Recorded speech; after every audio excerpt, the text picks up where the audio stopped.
Olá pessoal, bem-vindos a mais uma das nossas análises. Hoje o clima está super especial por aqui porque a gente vai explorar uma daquelas metáforas que são absolutamente profundas e transformadoras. A gente vai mergulhar no capítulo 10 do Evangelho de João.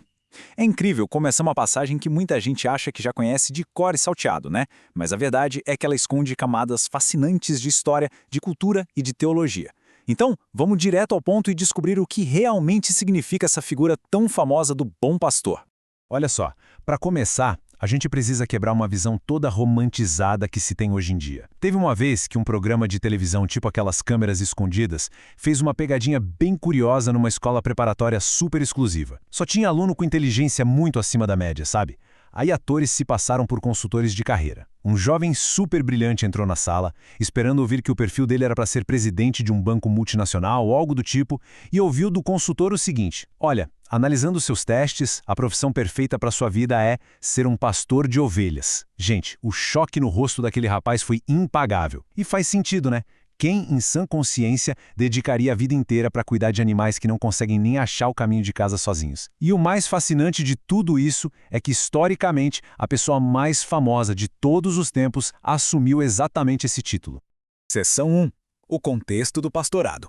Para entender o peso real dessa escolha, a gente tem que dar um pulo lá para o Oriente Médio do primeiro século e olhar para as realidades históricas e culturais da época. É só assim que a gente consegue aterrar essa metáfora de verdade. A realidade nua e crua é que as ovelhas dão muito, mas muito mais trabalho do que qualquer outro tipo de gado. Elas são bichos completamente vulneráveis, não têm mecanismos de defesa naturais, e se não tiver alguém guiando, elas simplesmente vagam sem rumo. Num terreno árido como aquele, elas não acham comida nem água limpa sozinhas. Ou seja, elas dependem 100% de um guia atento só para sobreviverem num dia comum. A única defesa genuína que elas têm, literalmente a única, é aquele instinto afiado de reconhecer a voz do próprio mestre no meio de um monte de gente.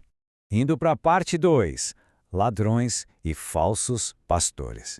Contextualizando um pouco, o pano de fundo imediato desse capítulo 10 está logo ali atrás no capítulo 9 de João. Lá, a gente vê os fariseus, que eram a grande liderança religiosa de Israel na época, agindo de um jeito implacável. Eles expulsaram e excomungaram um homem que tinha nascido cego e que acabou de ser curado, tudo porque o cara expressou fé. Em vez de cuidarem do rebanho como era o papel deles, esses líderes agiram com total cegueira espiritual. Foram pastores totalmente infiéis. E olha que interessante, a palavra no texto original grego usada para descrever essas figuras é kleptes. É exatamente daí que vem a nossa palavra cleptomaníaco. É aquela pessoa que age na surdina, sabe? Jesus descreve esse pessoal como quem não entra pela porta da frente, mas pula o muro do aprisco escondido. Isso mostra direitinho como esses falsos líderes religiosos agem. Sempre na base do engano, da força e do roubo, e não porque tenham alguma autoridade espiritual de verdade.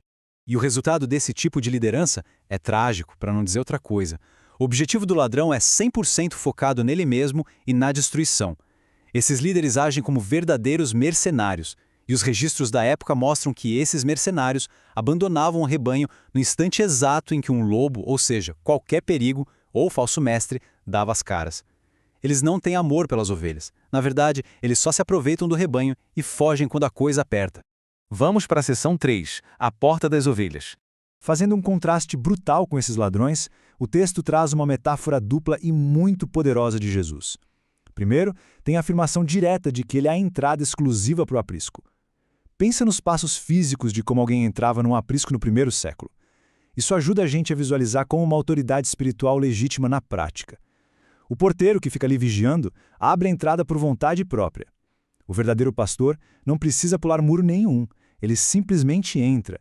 Ele conhece cada uma das ovelhas de forma íntima e vai chamando uma por uma pelo nome. E as ovelhas? Bom, ao ouvirem essa voz que traz tanta segurança, elas apenas seguem. É uma cena de ordem e legitimidade muito bonita. E aqui tem um detalhe histórico que é simplesmente sensacional. O aprisco daquela época normalmente era um cercado feito de pedras e tinha só uma aberturazinha. Não tinha um portão de madeira bonitinho para fechar à noite. Então o que acontecia? O próprio pastor deitava o corpo dele no chão, cruzando aquela abertura. Ele se tornava literalmente a porta do lugar. Ele colocava a própria vida como escudo entre as ovelhas e qualquer predador lá fora. É um nível de proteção levado ao extremo. Chegamos na seção 4, o bom pastor.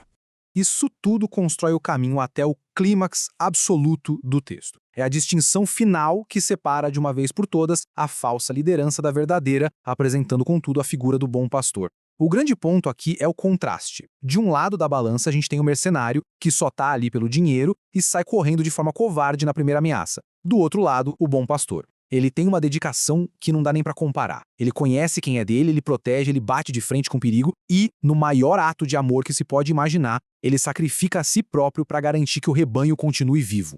Imagina o choque absurdo que foi ouvir isso no primeiro século.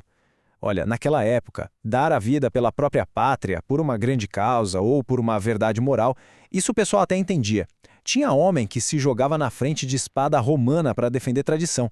Agora, morrer voluntariamente por gado, por um monte de bicho teimoso e que não sabe se defender, sem chance, foi uma declaração que redefiniu de ponta a ponta o valor que as pessoas têm diante do Criador. E o objetivo final desse sacrifício todo é entregar o que o próprio texto chama de vida abundante. E aqui é muito importante a gente desmistificar como esse termo é usado hoje em dia. As fontes mostram claramente que a vida abundante não é de jeito nenhum um cheque em branco para a riqueza financeira ou uma promessa de que os problemas vão sumir. Na real, é uma vida que transborda de paz interior e de uma alegria tão profunda que consegue suportar qualquer tempestade externa, continuando a dar frutos espirituais sólidos mesmo nos dias mais difíceis.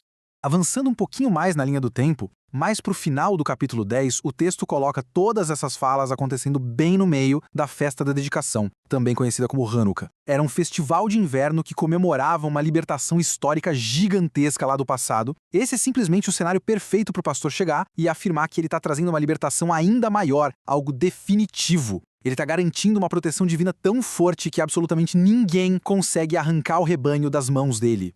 E a nossa quinta e última parte, as outras ovelhas. Quando a gente expande o nosso olhar aqui, chegamos num ponto que mostra o impacto explosivo e global dessa passagem. O rebanho ali do começo era só a ponta do iceberg. Essa frase é monumental, pessoal. Ela quebrou de uma forma brilhante toda aquela ideia de exclusividade geográfica ou cultural que o público original tinha na cabeça. O aprisco não ia ficar restrito a um único grupinho ou a uma só nação. É uma declaração de que essa mensagem tinha obrigatoriamente que cruzar fronteiras. E a história comprova isso na prática, de um jeito lindo de ver. Dá para acreditar que esse único versículo serviu de combustível para um movimento gigantesco através de séculos e de vários continentes? A gente vê na linha do tempo pessoas como John Eliot indo viver entre tribos norte-americanas lá no século XVII. Logo depois, vem o David Brainerd. Aí, anos mais tarde, em 1793, William Carey leu sobre o Brainerd e foi parar lá na Índia. No século XIX, Hudson Taylor entrou fundo no interior da China. E chegando mais perto da gente, em 1934, Cameron Townsend começou a focar exclusivamente em povos minoritários que nem tinham a Bíblia traduzida ainda. Um único pedaço de texto guiou o propósito de gerações inteiras. Mas o que dava tanta força para essas pessoas irem tão longe? Os comentários teológicos mostram que o grande motor por trás de tudo isso é a doutrina da graça soberana, que a gente vê descrita de forma tão clara no capítulo 10. A estrutura é muito sólida. O pai entrega o rebanho, o filho vai e chama cada um pelo nome, a voz é reconhecida e pronto, a salvação está garantida para sempre. E olha que contraintuitivo. Essa precisão doutrinária não deixou ninguém de braços cruzados. Pelo contrário, deu aos missionários uma coragem inabalável. A certeza de que, não importa o lugar do mundo para onde fossem, haveria ovelhas lá que certamente ouviriam a voz através do trabalho deles. Trazendo toda essa bagagem histórica para o nosso momento de agora, a gente esbarra numa verdade fundamental. A voz do bom pastor, que a gente encontra registrada nas Escrituras, é literalmente tudo que o rebanho precisa. Não precisa de técnicas mirabolantes modernas, não precisa de revelações extras para equipar quem quer seguir esse caminho. A mensagem em si já é totalmente suficiente, completa e radiante. E para a gente fechar essa nossa análise hoje, eu quero deixar uma reflexão bem provocadora. No mundo que está cada vez mais cheio de ruídos, de mil filosofias e promessas vazias, a gente ainda consegue reconhecer exclusivamente aquela voz que chama pelo nosso nome? Será que a voz do bom pastor, registrada no texto, é suficiente hoje em dia? Ou o rebanho continua fugindo, super distraído com o barulho de estranhos? Fica aí a pergunta para pensar. A gente espera que esse nosso estudo tenha clareado as ideias e deixado todo mundo com ainda mais vontade de explorar essas verdades antigas e tão poderosas. Um grande abraço e até a nossa próxima análise.